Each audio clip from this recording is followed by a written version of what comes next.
হাসিনার জন্য হচ্ছে কিন্তু ক্যাচালটা।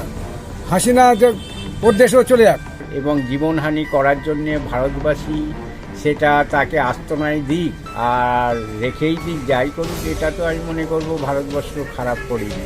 কারণ সে তো আর এক দেশের প্রধানমন্ত্রী, তাকে তো এই দেশে রাখা তো ঠিক নাই, তাকে অন্য জায়গায় রাখা উচিত, কিন্তু ভারতে রাখা উচিত নাই।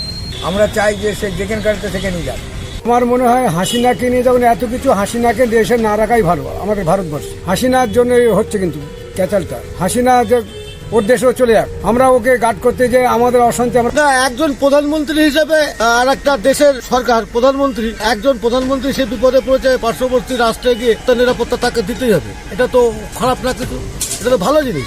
সে দেশে ঢুকতে পারছে না, তাকে তো নিরাপত্তা আমার দেশ দেবে না, ভারতবর্ষ দেবে না, অন্য রাষ্ট্র দেবে, তাতে তো অসুবিধা নেই। এতে কোনো দ্বিমত নেই, তিনি থাকতেই পারে, অসুবিধা নেই তার। তবে একটা মানুষ বিপদে পড়েছে, তাকে সেখান থেকে উৎখাত এবং মারার এবং জীবনহানি করার জন্যে ভারতবাসী সেটা তাকে আস্তনায় দিক আর রেখেই দিক, যাই করুক, এটা তো আমি মনে করবো ভারতবর্ষ খারাপ করিনি।